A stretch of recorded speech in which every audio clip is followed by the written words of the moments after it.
အားလုံးပဲမင်္ဂလာပါခင်ဗျာကျွန်တော်ယနေ့ဖတ်ပြပေးမှာကတော့ဆရာဦးဖုံးဓာတုရေးသားသောအပြိုကြီးပုံမြင်အတွေးရတပုံမြင်များစာအုပ်ထဲမှာခွေးချင်သည့်ပုံမြင်ကိုဖတ်ပြပေးသွားမှာပဲဖြစ်ပါတယ်ခင်ဗျာအားလုံးပဲနားဆင်ခံစားပေးကြပါအောင်ခင်ဗျာ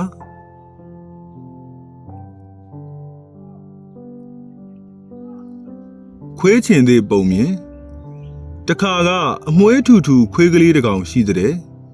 အဲ့ဒီခွေးလေးဟာသူ့ရဲ့အမွှေးထူထူကြောင့်သူ့ကိုယ်သူခွေးလို့မထင်ဘူးချင်းသေးပေါက်စလေးလို့ထင်နေတဲ့တငယ်ချင်းတွေကလည်းအဲ့ဒီအမွှေးထူထူထဲကိုကြည့်ပြီးချစ်စနိုးနဲ့ချင်းသေးလေးလို့ခေါ်ကြတဲ့အဲ့ဒီနာမည်ကိုသူကတိတ်ကြိုက်တာပဲတဲ့လေအမွှေးထူထူထဲနဲ့မို့အဲ့ဒီခွေးလေးဟာသူ့ကိုယ်သူချင်းသေးလေးလို့တကယ်ထင်မှတ်နေတော့တယ်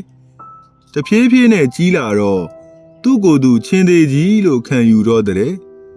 ဒါကြောင့်သူ့ကိုတချို့ကချင်းသေးမင်းလို့မြှောက်ပင့်ပြီးခေါ်ကြတဲ့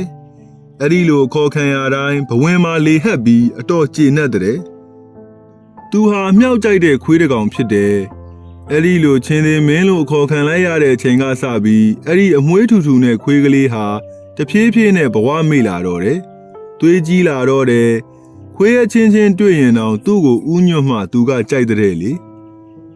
ဒီမဲ့ခွေးအပေါင်းတို့ငါဟာမင်းတို့လိုခွေးမဟုတ်ဘူးငါအမေကပြောဘူးတယ်ငါရဲ့အဖေဟာချင်သေးတဲ့ဒါကြောင့်ငါဟာမင်းတို့နဲ့မတူဘူးငါ့ကိုဒီချိန်ကစပြီးအားလုံးကချင်သေးမင်းလို့ခေါ်ကြရမယ်ငါ့ကိုခွေးလို့ခေါ်တဲ့အကောင်တွေငါအဖေနဲ့တိုင်ပြောမယ်သူ့ရဲ့ပြောစကားကြောင့်ခွေးလောကမှာသူဟာရည်စရာဖြစ်နေတဲ့လေ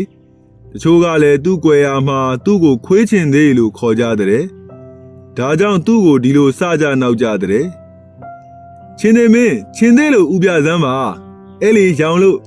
ချင်းသေးလို့ဟိမ့်ပြစမ်းပါဟောက်ပြစမ်းပါတချို့ကလည်းအဲ့ဒီလိုမခံချိမခံသာအောင်ပြောကြတယ်လို့မှန်လားပါချင်းသေးမင်းရဲ့ဖခင်ဟာချင်းသေးအစ်စ်ဖြစ်လောက်ပါပြီတဲ့အမွေးအမင်တွေကတော့တကယ်ချင်းသေးအတိုင်းပါပဲလက်သေးခြေသေးတွေသာခွေးပုံပေါက်နေတာနော်ဟုတ်တယ်ကွာသွားတွေအဆွဲတွေကလည်းချင်းသေးသွားနဲ့မတူချင်းသေးအဆွဲနဲ့မတူခွေးသွားတွေခွေးဆွဲတွေနဲ့ပါကွာတချို့ကလည်းအဲ့ဒီလိုရည်သက်ပြောတတ်ကြတယ်ဟဲနင်ကချင်းသေးနဲ့တူကနီးပြီဟေးနှကမ်းမွေးထွက်လာရင်တော့တကယ်ချင်းသေးပဲအဲ့ဒီလိုစကားတွေကြောင့်အမွေးထူထူခွေးကလေးဟာခွေးအပေါင်းနဲ့အစင်မပြေဖြစ်လာရတော့တယ်ချင်းသေးလိုဟိမ့်ပါဟောက်ပါဆိုတော့လေချင်းသေးလိုမဟိမ့်တဲ့မဟောက်တဲ့ထွက်လာတဲ့အတန်ကခွေးလိုဥဒန်းခွေးလိုဟောင်းတန်းခန္ဓာကိုယ်ပေါ်ကအမွေးအမင်တွေကလည်းဒီထက်ပိုပြီးရှည်မလားနှကမ်းမွေးကလည်းမပေါက်သွားတွေဆွဲတွေကလည်းဒီထက်ချွန်ထက်မလားဒါပေမဲ့သူဟာချင်းသေးဆိုတဲ့ဘဝင်မြင့်စိတ်ကိုတော့ဖျောက်မပစ်ဘူးတဲ့ခွေးအပေါင်းတို့ကလည်းသူ့ကိုမြင်ရင်ချင်းသေးမင်းလို့သူ့အကြိုက်လိုက်ပြီးမြှောက်ပင့်ခေါ်ဆိုကြပေမဲ့ကွယ်ရမှာတော့သူ့ကိုခွေးချင်သေးလို့အတင်းတုပ်ကြတဲ့လေဘာပဲဖြစ်ဖြစ်ခွေးဟာခွေးပဲအမွေးထူယုံနဲ့ချင်းသေးမဖြစ်နိုင်ဘူးအုံနောက်နေတဲ့ခွေးညံမရှိတဲ့ခွေးဟာသူ့ကိုယ်သူချင်းသေးပါလို့ကြွေးကြော်ရင်းအထီးကျန်ဆန်လာတော့တယ်အပေါင်းအသင်းမဲ့လာတော့တယ်စိတ်ဖိစီးလာတော့တယ်ဒါပေမဲ့ချင်းသေးဆိုတဲ့စိတ်ကိုတပြားသားမှမလျှော့ဘူးတနေ့တော့ငယ်တငယ်ချင်းတွေနဲ့အဲ့ဒီခွေးကလေးတွေ့ကြတော့တယ်ဟဲ့မင်းကချင်းသေးမဟုတ်ဘူးခွေးမခွေးစစ်ချင်းသေးဆိုရင်လည်းချင်းသေးအတူပဲဖြစ်မယ်ဒါကြောင့်မင်းကိုငါတို့ကချင်းသေးမင်းလို့မခေါ်နိုင်ဘူးခေါ်မဲ့ခေါ်ခွေးချင်းသေးလို့ပဲခေါ်မယ်ငါဖေကချင်းသေးဒါကြောင့်ငါခွေးမဟုတ်ဘူးမဖြစ်နိုင်တာကွာမင်းဖေကလည်းခွေးပဲမင်းမေကလည်းခွေးတကောင်ပဲဒါကြောင့်မင်းကလည်းခွေးပဲအမွေးထူယုံနဲ့ဘဝင်မြင့်မနေစမ်းပါနဲ့ဘာချင်းသေးမှမဟုတ်ဘူးငါဖေကချင်းသေးကွာကဲဒါဆိုရင်မင်းကချင်းသေးသွေးပါတယ်ခွေးတကောင်ပေါ့ဟုတ်လားငါတို့မယုံဟုတ်တယ်ငါချင်းသေးသွေးပါတယ်ကွာဒါဆိုရင်မင်းနဲ့ငါနဲ့တကောင်ချင်း fighting ချမယ်ကွာမင်းကချင်းသေးသွေးပါရင်ငါ့ကိုနိုင်မယ်အေးငါမင်းကိုနိုင်ခဲ့ရင်မင်းမှချင်းသေးသွေးမပါလို့ပဲဘလို့လဲတတိရှင်ချမလားဒီလိုနဲ့ခွေးနှကောင်ကြိုက်ပွဲစပါတော့တယ်ချင်းသေးသွေးပါတယ်ဆိုတဲ့ခွေးကလေးကရှုံးတယ်နာကျင်တော့လဲခွေးလိုဂိန်လို့អော်တယ်အဲ့ဒီအချိန်ကစပြီးသူ့ကိုခွေးအပေါင်းကခွေးချင်သေးလို့ပေါ်ပေါ်ထင်ထင်ပဲခေါ်ကြអော်ကြတယ်ဒါကြောင့်သူဟာ ခွေးလောကမှာနေလို့မရတော့ဘူးသူကပြောသေးတယ်ငါအဖေကိုငါသွားရှာမယ်ငါအဖေကဟိုးတောင်းတဲ့ကြီးတွေကမြို့တော်တစ်ကြီးမှာရှိတယ်ငါအဖေကိုခေါ်လာပြီးမင်းတို့ကိုမျိုးဖြုတ်ပြစ်မယ်အားလုံးရဲ့ဟားတိုက်ခြင်းကိုအဲ့ဒီခွေးကလေးဟာအမြဲခံနေရတဲ့ဒီလိုနဲ့သူ့အဖေကိုရှာဖို့တောထဲကိုထွက်ခဲ့တော့တယ်တစ်ရက်နှစ်ရက်သုံးရက်တစ်လနှစ်လသုံးလတောနဲ့ကြီးထဲမှာမျက်စိလေလမ်းမှာစားစရာကလည်းအဆင်မပြေဒီလိုနဲ့ပိန်ချိလာတော့တယ်အားပြက်လာတော့တယ်တနေ့တော့မမျော်လင့်ပဲစင်သေးကြီးတစ်ကောင်ကိုသူတွေ့တဲ့စင်သေးကြီးကိုလည်းတွေ့ချင်းသူဟာအလွန်ပျော်သွားတော့တယ်ငက်ပြက်လာတာကလည်းလာနဲ့ချီနေပြီစင်ကြီးတစ်ကောင်လုံးကိုသူတစ်ကောင်နဲ့စားရမှာဆိုတော့ဒီလိုတွေးမိတဲ့ဒါဟာငါအဖေကငါအတွက်စားစရာကိုထားခဲ့တာပဲဖြစ်မယ်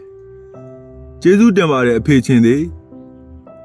စားမယ်လို့လဲလို့ရောအဆင်မပြေပြန်ဘူးစင်ရဲ့အရေကွန်ကအထူကြီးသူ့ပါဇက်ကအဲ့ဒီအရေကွန်အထူကြီးကိုဘလို့မှကိုက်ဖောက်လို့မရဘူးဒီလိုနဲ့ဟိုနားဆမ်းပြီးကိုက်လိုက်ဒီနားဆမ်းပြီးကိုက်လိုက်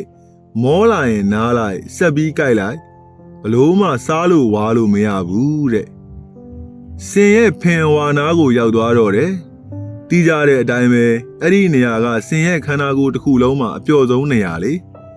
အဲ့ဒီနေရာကိုကိုက်လိုက်စားလိုက်နဲ့တဖြည်းဖြည်းချင်းအဆင်ပြေလာတယ်အစားဝင်သွားပြီဆိုတော့ခွန်အားကလည်းရှိလာတယ်အားရှိလာတော့ကြွားမိတာပေါ့စားရင်ဒီလိုတွေးမိတဲ့စားရကန်ကြုံလို့ငါဒီစင်သေးကြီးကိုတွေ့တာငါတယောက်တည်းအဝအပြဲစားမယ်ဘယ်ကောင်းကိုမှမကြွေးဘူးအဲ့ဒီလိုတွေးလိုက်ဖင်ဝါးကနေပြီးအထဲကိုတိုးဝင်လိုက်နူးညံ့ပျော်ပြောင်းတဲ့ကလီစာတွေကိုစားလိုက်ကျုံးဝါလိုက်ကျင်းနဲ့လိုက်တရေတမောအိတ်လိုက်နဲ့ပျော်နေတော့တဲ့ဘယ်ခွေးမှစင်သားမစားဘူးခြင်သေးတွေသာစင်သားစားရုံထုံးတယ်ရှိတယ်ဒါကြောင့်ငါခွေးမဟုတ်ဘူးခြင်သေးအဲ့ဒီလိုတွေးလိုက်ကိုအတွေးနဲ့ကိုပျော်လိုက်စင်ရဲ့ဖင်ဝါးကနေပြီးတော့စင်ရဲ့ဘိုက်ထဲကိုဝင်လိုက်ကလီစာတွေကိုစားလိုက်တကောင်နဲ့ကြွေးကြော်လိုက်ဒီမဲ့ခွေးပေါင်းတို့နားထောင်မဲ့ပြိတ္တမရှိပဲကြွေးကြော်တဲ့တွေကိုတယောက်တည်းဟစ်အော်တော့တယ်တကောင်နဲ့နေမှခြင်သေးဆိုတဲ့စကားမင်းတို့ကြားဘူးတယ်မဟုတ်လားငါဟာအခုတကောင်နဲ့နေတာကွာဒါကြောင့်ငါဟာခြင်သေးအစ်စ်ဟာဟာဟာဟာအဲ့ဒီလိုပြောပြီးစင်သေးကြီးရဲ့ဝမ်းကောင်းတွေကိုဝင်နူးညံ့တဲ့ကလီစာတွေကိုစားလိုက်ပျော်လိုက်မြူးလိုက်ပြီးတော့တယောက်တည်းကြွေးကြော်လိုက်အိုးခွေးပေါင်းတို့မင်းတို့ရဲ့သွားတွေဟာငါသွားတွေလောက်အဖိုးမတန်ဘူးစင်သားကိုကိုက်ချီစားတော့ဘူးတဲ့သွားကိုထက်ခွန်အားကြီးတဲ့စင်သားကိုကိုက်ဖဲ့ဘူးတဲ့သွားသူ့ရဲကောင်းတွေရဲ့သွားချင်းသေးမင်းတို့ရဲ့သွားကွာဟဲဟဲဟဲဟဲဒီလိုကြွေးကြော်ပြန်တယ်ဒီမဲ့မှတ်ထားကြဟဲ့အစွဲအင်အားနဲ့လောကကြီးကိုဖန်တီးယူလို့ရတယ်အစွဲသီးသာဗราဏအစွဲသီးသာအမိအစွဲသီးသာအဖငါမှသွားကြီးတွေလည်းရှိတယ်စားနည်းတွေလည်းတိတယ်အားကြီးတွေလည်းရှိတယ်ဟဲ့ငါ့ကိုဘာများမှတ်နေကြလဲအဲ့ဒီလိုကြွေးကြော်ပြီးတော့စင်သေးကြီးရဲ့ဝမ်းကောင်းတွေကိုဖင်ဝါးကနေပြီးတိုးတိုးဝင်ကလီစာတွေကိုထပ်ထပ်ပြီးစားလိုက်ကလီစာတွေကိုနေ့စဉ်စားသုံးလာတော့စင်ရဲ့ဝမ်းကောင်းကြီးကကြဲကြဲလာတော့တယ်ဒီလိုနဲ့အဲ့ဒီစင်သေးကြီးရဲ့ဝမ်းကောင်းကြီးထဲမှာပဲတရေတမောအိတ်လိုက်ထပြီးစားလိုက်ပြီးတော့ဒီလိုတွေးပြန်တယ်ငါအခုငါထက်ခွန်အားကြီးမားတဲ့စင်ရဲ့ခန္ဓာကိုယ်အတွင်းမှာနန်းဆန်ခွင့်ရနေသူပဲဒီစင်သေးကြီးရဲ့ဝမ်းကောင်းဟာငါရဲ့ဆန်အိမ်ဒီစင်သေးကြီးရဲ့နံရိုးတွေဟာငါရဲ့မြို့ရိုးဒါငါရဲ့နန်းတော်ငါဘရင်ငါဟာအရှင်ငါဟာသခင်အဲ့ဒီလိုတွေးတောလိုက်ကြွေးကြော်လိုက်ပျော်လိုက်စားလိုက်ဝါလိုက်ကြွားလိုက်အိတ်လိုက်နေပေါ့စင်သေးကြီးရဲ့ဝမ်းကောင်းကြီးကိုနန်းတော်ကြီးလို့သူကယူဆပြီးလုံခြုံမှုရှိတယ်လို့သူကခံယူတဲ့စင်သေးကြီးရဲ့ဝမ်းကောင်းထဲကနေပြီးအပြင်ကိုမထွက်တော့ပဲအဲ့ဒီဝမ်းကောင်းထဲမှာပဲသူ့ထီးနှန်းကိုစိုးစံနေတဲ့အခြေစိုက်နေတဲ့ဒီလိုနဲ့ရက်အနှဲငယ်ကြာတဲ့အခါစင်သေးကြီးကပုတ်လာတော့တယ်ပုတ်တိုးလာတဲ့အနံ့တွေထောင်းထောင်းထနေပေမဲ့အဲ့ဒီခွေးကလေးရဲ့နှာဝမှာတော့တင်းရနံ့လိုခံစားရတဲ့လေအပုတ်ကောင်ဆိုတာတိကြတဲ့အတိုင်းပဲပထမတော့ပွာလာတယ်ပြီးတော့ပုတ်လာတယ်ဆွေးလာတယ်နောက်ဆုံးအနံ့အသက်တွေထွက်လာတယ် အဲ့ဒီလိုပုတ်ပွားပြီးနေတာကိုပဲနန်းတော်ကြီးလို့အဲ့ဒီခွေးကလေးကထင်တယ်အတိညာမှမရှိပဲကိုပုတ်တိုးတဲ့နန်းကိုပဲအင်အားတရက်လို့အဲ့ဒီခွေးကလေးကခံယူတယ်မကြပါဘူးပုတ်ရာကပွားရာကပုတ်ကာလတစ်ခုလဲရောက်ရောစင်ရဲ့ထူထဲလာတဲ့ရေခွန်ကြီးတွေဟာတဖြည်းဖြည်းနဲ့ပိန်ရှုံလာတော့တယ်နောက်ဆုံးစင်ရဲ့ရေခွန်ကြီးဟာလေထိုးထားတဲ့အခေါင်းပွားဘောလုံးတစ်လုံးလိုအခြေအနေကနေလေထွက်သွားလို့ပိန်ရှုံသွားတော့တယ်ဖင်ဝါကြီးကလည်းသူ့အလိုလိုပိတ်သွားတော့တယ်ကျွေးကြော်တန်တွေအမျိုးမျိုးနဲ့ပျော်မြူးခဲ့တဲ့ခွေးချင်သေးအမိခံခွေးကလေးစားကျင်ရာတွေကိုတနင်္တဘိုးကြီးစားခဲ့တဲ့ခွေးချင်သေးအမိခံခွေးကလေးအပုတ်ခန္ဓာအိမ်ကြီးကိုပဲနန်းတော်လို့ထင်မှတ်နေတဲ့ခွေးချင်သေးအမိခံခွေးကလေးအတိညာဉ်နဲမှုကြောင့်ကိုယ့်လောက်ရက်ကိုမှန်တယ်လို့ထင်နေတဲ့ခွေးချင်သေးအမိခံခွေးကလေးကိုလောကကိုမဆောင်ရှောက်ပဲဘဝင်လေဟပ်ပြီးဘဝပြတ်နေတဲ့ခွေးချင်သေးအမိခံခွေးကလေးနောက်ဆုံးတော့ထွက်ပေါက်ပိတ်ပြီးတေပွဲဝင်ရရှာတော့တယ်ထိုပုံမြင်ကိုကျွန်တော်အမေကပြောပြပါသည်ဒီမဲ့ငါသားစားကြဝါကြကြွားကြမှားကြအရမဆိုတာအချိန်တန်ရင်ထွက်ပေါက်ပိတ်သွားစမြဲပဲကွနားဆင်ခံစားပေးကြပါတော့အရောက်စီတိုင်းကိုကျေးဇူးအများကြီးတင်ရှိပါတယ်ခမညာ